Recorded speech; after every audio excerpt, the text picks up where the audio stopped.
Donc, transformation considérable qui fait en sorte, en fait, que l'Afrique représente maintenant plus de 50% de la population francophone de la planète.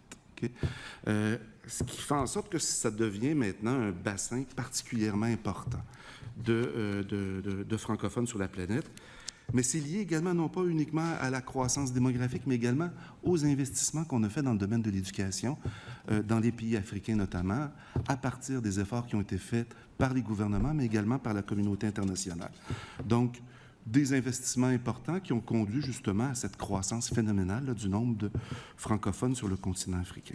Bonjour, je me présente pour Béatrice Djonkam, créatrice de la marque Nandi, qui crée des jeux et des accessoires pour les enfants et les parents. Pour tout vous dire, je ne suis pas mon premier essai de marque. J'ai collaboré avec la marque Munamboa, où j'étais directrice stratégie marketing à l'époque, qui a créé des poupées afro pour la population africaine. C'est de là que ma créativité s'est mise en place et j'ai vu qu'il y avait un besoin en produits liés à la communauté afro-caribéenne, africaine, afro-américaine, afro-canadienne. Je travaille en même temps que je suis entrepreneur dans l'univers du jeu et des jouets. Je travaille sur ce projet depuis une dizaine d'années, depuis l'idée de la création du personnage jusqu'au choix du jeu sur lequel sera représenté le personnage. Entreprendre dans l'univers du jeu n'est pas un long fleuve tranquille, mais avec la persévérance, de la ténacité et un peu de moyens, on y arrive. Pour ce qui est de mes produits, on a tendance à toujours voir des jeux de puzzle qui sont des jeux éducatifs, de concentration avec des images de films de dessins animés de Disney ou juste des dessins animaux, mais jamais avec des personnages créés par nous, représentant un lieu d'Afrique ou un endroit lié à l'Afrique. J'ai donc pensé et créé le personnage Nandi.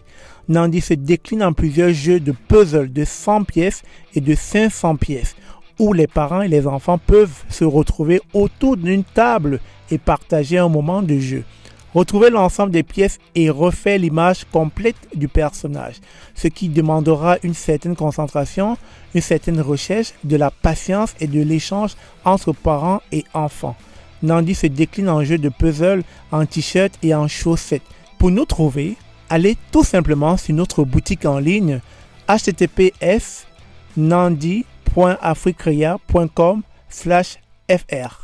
Je suis le dernier à passer. Je vais essayer de vous faire rêver, peut-être en sortant un peu du Québec, à vous faire voyager pour savoir d'où viennent tous ces francophones que l'on cherche tant. Donc, mon mémoire que j'ai présenté, je ne reviendrai pas là, sur les éléments très, très précis. Je pense que vous avez eu le temps de le lire. Mon mémoire est composé de 3 parties. Une première qui parle de la reconfiguration de l'espace francophone international. Un deuxième qui se pose des questions sur la place du Québec dans les projets migratoires de ces jeunes francophones, de ces nouveaux francophones. Et la troisième, c'est 2 petites propositions sur lesquelles je pourrais peut-être m'attarder un peu plus pendant la période de questions concernant le rapprochement entre l'Afrique subsaharienne et le Québec. J'étais particulièrement intéressé par le document de consultation où on dit, et je cite, « Le français est la langue officielle du Québec. Sa connaissance est une condition essentielle à une intégration réussie et à pleine participation à la vie collective, tout en étant un facteur de cohésion sociale.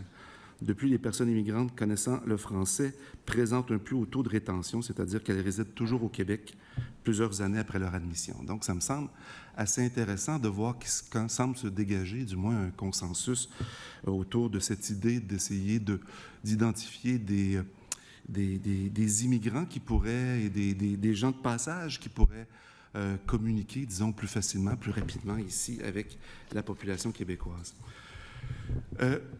Nous, on travaille en fait à l'Observatoire démographique et statistique de l'espace francophone que je dirige, qui est entre autres appuyé par le gouvernement du Québec depuis une douzaine d'années, par le ministère des Relations internationales et de la francophonie principalement. On part d'une définition qui se rapproche du sens commun pour définir qui est francophone, c'est-à-dire ça regroupe toutes les personnes qui maîtrisent la langue française pour être à même de l'utiliser pour communiquer. Donc, on n'a pas une définition très, très stricte de qui est francophone. Pour nous, c'est quelqu'un qui est à même de pouvoir comprendre ce qu'on se dit ici aujourd'hui. Donc, partant de cette définition-là, on estime en 2023, à partir de données probantes, qu'il y aurait 327 millions de francophones sur la planète. Donc, c'est quand même un nombre appréciable. Ce nombre-là également croît de façon importante. Et croît de façon importante et depuis longtemps. J'ai fait un petit aparté en vous parlant davantage, en fait, de l'histoire de la francophonie et de l'espace francophone. Dans les années 60, au moment des indépendances des pays colonisés par la France et la Belgique, on estimait qu'il y avait à peu près peut-être je dirais un peu moins de 80 millions de francophones sur la planète. Et 90% de ces francophones-là étaient dans les pays du Nord, donc en France, en Belgique, en Suisse, au Luxembourg, mais également au Canada et au Québec. Il y a eu une transformation considérable qui s'est faite de l'espace francophone, qui a conduit en quelque sorte à ce que j'appelle en fait les plaques tectoniques de la francophonie qui ont bougé et qui a fait en sorte que l'Afrique est devenue maintenant le pôle central de l'espace francophone international. Donc, à partir des années 60, des transformations considérables, une croissance démographique très importante du continent africain, qui se poursuit d'ailleurs, et parallèlement à ça, un ralentissement très important de la croissance démographique liée à la baisse de la fécondité, et ainsi de suite, dans les pays du Nord, ce qu'on a appelé l'hiver démographique pour les pays européens et les pays nord-américains. Donc, transformation considérable qui fait en sorte, en fait, que l'Afrique représente maintenant plus de 50% de la population francophone de la planète. Okay? Ce qui fait en sorte que ça devient maintenant un bassin particulièrement important de francophones sur la planète. Mais c'est lié également, non pas uniquement à la croissance démographique, mais également aux investissements qu'on a fait dans le domaine de l'éducation, dans les pays africains notamment, à partir des efforts qui ont été faits par les gouvernements, mais également par la communauté internationale. Donc, des investissements importants qui ont conduit justement à cette croissance phénoménale là, du nombre de francophones sur le continent africain. La deuxième partie de mon mémoire, c'est quelle est la place du Québec et du Canada dans les projets migratoires de ces populations africaines. On a, à mon observatoire, on a mené un certain nombre d'études, fait une synthèse d'un certain nombre de travaux. La première chose qu'il faut remarquer, c'est que, à partir des données d'une enquête, on a observé qu'il y avait vraiment un souhait d'émigration de la part des populations africaines, mais notamment des jeunes Africains. Et je cite là, dans mon mémoire que 46% des jeunes de 15-24 ans des pays d'Afrique souhaitent changer de pays. C'est quand même important. Il faut comprendre que cette migration-là, d'abord, se fait à l'intérieur du continent africain, mais se fait également à l'extérieur. Donc, 46% des jeunes de 15-24 ans, comparativement à l'Inde, là, je donne une comparaison, où les jeunes Indiens de 15-24 ans souhaitent sortir de l'Inde seulement dans une proportion de 9%. Donc, c'est vraiment, on voit bien qu'il y a un souhait assez important de migrer. Si le désir de migrer est important, quelle est la place du Québec dans ces projets migratoires-là?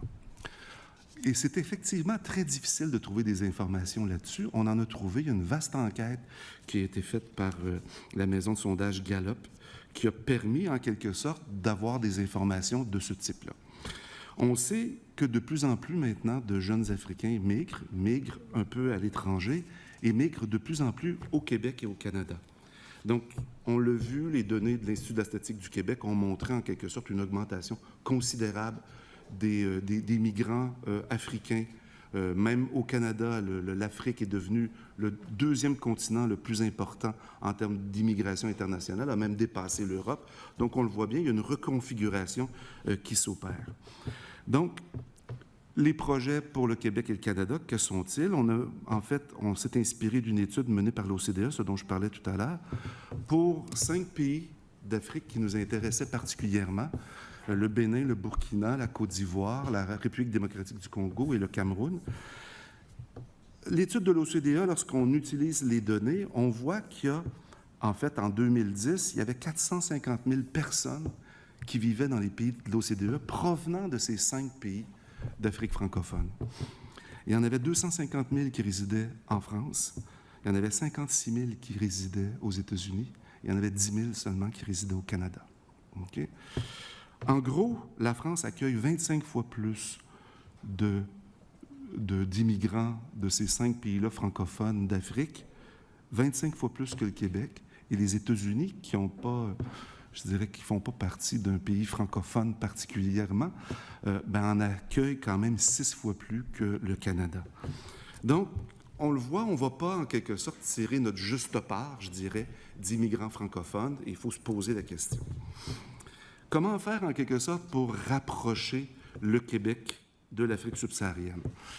On estime qu'en 2030, on aurait entre 140 à 200 millions de francophones sur le continent africain. Okay? Actuellement, c'est autour d'à peu près, je dirais, 90 millions. On présume, en fait, qu'il va y avoir une augmentation considérable qui pourrait atteindre jusqu'à 200 millions de francophones en 2030. 2030, c'est dans 7 ans. On parle d'entre 300 et 500 millions en 2070. Donc, une croissance démographique phénoménale, un bassin de francophones particulièrement important sur le continent africain.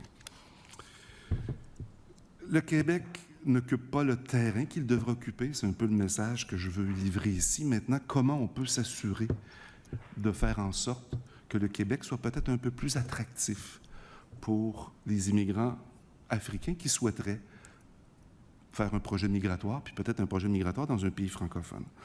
Je vous propose 2 propositions très succinctes que je n'ai pas eu le temps vraiment de développer. Je dois m'arrêter bientôt. D'abord, mettre fin urgemment aux obstacles pour venir au Québec depuis l'Afrique. Vous le savez, ça a été largement documenté pour les étudiants, pour les travailleurs, les listes d'attente incroyables, mais également, puis je vais vous parler d'un cas particulier qui est la mobilité scientifique, parce que moi, je suis universitaire, j'organise des activités ici. Ça devient insupportable, les obstacles qu'on rencontre pour faire en sorte que nos collègues d'Afrique francophone puissent participer à nos réseaux francophones. On organise une activité à l'ACFAS. Nos collègues de France, de Belgique, de Suisse demandent une autorisation de voyage électronique, une AVE, okay, qui coûte 7 €, okay, 10 $, qui se fait en ligne et qui nous permet à ce moment-là de se présenter à la frontière et de venir participer à nos colloques scientifiques, à nos laboratoires. Je vous invite à conclure. Oui, très bien. Ce n'est plus acceptable, en quelque sorte. La deuxième proposition que je vous fais, puis vous me poserez des questions sur la deuxième, qui concerne en fait l'expérience au Québec pour les jeunes d'Afrique. Je pense qu'il y aurait un potentiel là également qui serait important. Merci, Madame la Présidente. Merci beaucoup. Alors, nous allons commencer la période d'échange. Madame la ministre de l'Immigration, de la Francisation et de l'Intégration, vous avez 16 minutes 30. Merci, Madame la Présidente. Un immense merci, Monsieur Marcoux. Vraiment, c'est très intéressant, c'est instructif et éclairant de vous entendre. Puis j'exprime d'emblée le souhait de vous revoir dans quelques semaines, une fois qu'on aura terminé cette commission consultative, de telle sorte qu'on puisse poursuivre, en fait, nos échanges. Et je voudrais profiter de l'occasion pour vous remercier pour vos travaux qui ont été fort utiles au ministère. On a procédé récemment à la révision du plan de déploiement international du ministère. Et puis, je sais qu'on s'est inspiré notamment de vos travaux pour ce faire. Et c'est un exercice qui a donné lieu à un redéploiement des équipes du ministère en Afrique francophone. Alors, ça a permis en fait d'avoir des premières activités dans certains pays de bassins francophones. Et puis, vous dire également qu'on a initié des activités de recrutement sur le territoire africain francophone. Donc, une première fort intéressante pour nous. Alors, merci pour cette contribution et cet apport que vous avez eu sur le ministère et ses activités. Vous proposez dans le mémoire, en fait, une orientation. Nous proposons plutôt dans le mémoire une orientation qui vise à encourager l'immigration permanente de personnes jeunes afin d'essayer de limiter les effets du vieillissement de la population. Bon, vous semblez être en accord avec cette orientation-là, puisque vous-même vantez l'immigration jeune en provenance d'Afrique. Alors, en tant que démographe, moi, j'aimerais ça vous entendre sur l'impact qu'aura une immigration jeune sur la démographie du Québec. Est-ce qu'il y en a un tel impact, ou, somme toute, c'est tellement marginal que l'effet va se dissiper? Du côté des démographes que j'ai entendu ces derniers mois, j'ai eu l'impression que l'impact, à leurs yeux, était très marginal. Donc, je suis intéressée de voir de votre côté, en tant que démographe, comment est-ce que vous voyez la chose? En fait, il y a une espèce de consensus chez les démographes, et ça depuis plusieurs années. Les premiers travaux des Nations unies avaient montré en quelque sorte que l'immigration avait un effet très marginal sur la structure par âge de la population, sur l'âge moyen de la population. Donc, quand on parle de l'immigration qui peut compenser le vieillissement, c'est en partie possible, mais ce n'est pas complet. Ce qu'on oublie par ailleurs, c'est que les immigrants qui arrivent ici, à partir du moment où on leur fait une place et qui s'installent en famille, ils ont des enfants, et là, ils contribuent largement à travers la deuxième génération, la troisième génération, au rajeunissement de la population. Donc ça, je pense que la plupart des démographes s'entendent là-dessus. Il y a pas, ça a un effet considérable. La raison pour laquelle j'insiste beaucoup sur les jeunes, je n'ai pas eu le temps de le mentionner tout à l'heure, c'est quand on parle de la croissance démographique, ben, en fait, dans mes cours, je montre tout le temps un peu les pyramides des âges, la pyramide des âges inversée, en fait, pour le Canada, et la pyramide des âges, vraiment une vraie pyramide des âges qu'on a pour les pays africains. C'est justement cette idée que les jeunes et les jeunes francophones portent en quelque sorte, ont un poids démographique extrêmement important en Afrique. On calcule, quand on fait nos estimations, que 90% des jeunes de moins de 30 ans francophones sur la planète en 2050 seront sur le continent africain. Donc, c'est sûr que c'est, je veux dire, à partir du moment où on se tourne du côté de l'Afrique, on se tourne nécessairement du côté de la jeunesse. Ce qui est intéressant pour nous aussi, c'est que justement, quand on parle de programmes d'éducation, de programmes de formation, bien, les plus jeunes générations en ont profité davantage que les plus vieilles générations. Les taux de scolarisation sont beaucoup plus élevés, les taux d'alphabétisation sont plus élevés, même si, par ailleurs, et je tiens à le préciser je le souligne bien dans mon mémoire, l'école en Afrique a des défis considérables. Okay? Il faut aussi le reconnaître. L'école en Afrique, on s'est lancé dans une massification de l'éducation en Afrique et on a oublié un peu parfois la qualité de l'éducation et ça apparaît actuellement là, dans les tests qui sont faits là, sur les compétences acquises après un certain nombre d'années. Je ne sais pas si ça répond à votre question, Madame. Oui, tout à fait. Fort intéressant. Bien, pour la suite, je vais passer la parole à ma collègue députée de Vimont. Alors.